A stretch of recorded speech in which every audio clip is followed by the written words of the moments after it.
Thank you for having me. I've been involved in supported decision-making great number of years before even the law. I was also involved in the group that drafted the law that we have in Wisconsin here.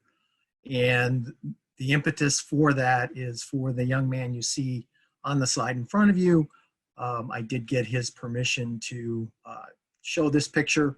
He has his own person. We try as his parents, my wife and I, to include him and ask his permission when we share stories about him.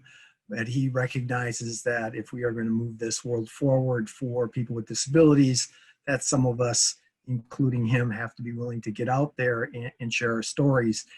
A number of years ago, I went to a presentation by Jonathan Martinez, and he talked about the concept of supported decision-making and to use that instead of guardianship. And I was intrigued by that concept and have followed that concept of supported decision-making ever since. And when my son, who's in his early 20s now, was getting ready to turn 18, we had to figure out as a family whether or not we were going to go forward with guardianship. And there is a tremendous amount of systemic encouragement, this word I'll use, for going for guardianship. Our system is very much geared for that. It's a way of a parent always having access into either a financial meeting, an IEP, or even healthcare.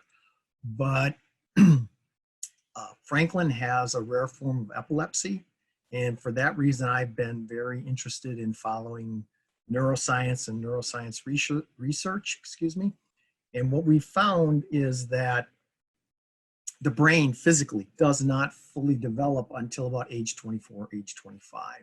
The research shows that the more autonomy and more independence an individual with a disability has, a cognitive disability has, that they can start to understand boundaries and protect themselves better. I will admit that we went partway down that path to getting a guardianship, and turned out that that was not the right path for us to go.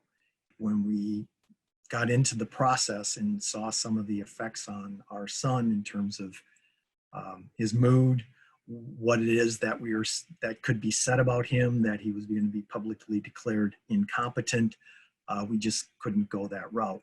So we decided to use supported decision-making as a way of allowing him to grow, to provide support for him to make a decision.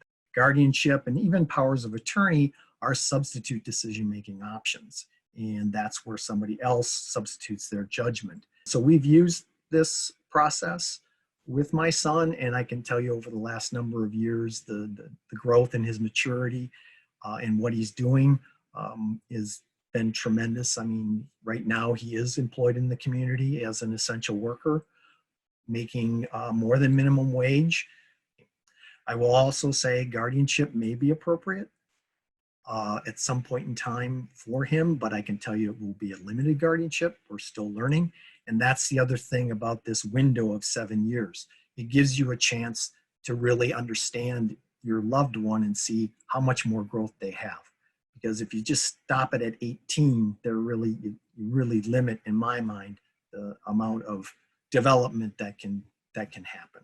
So that's been our experience. That's my son, and I'm as I said, I'm happy to educate and participate in this presentation.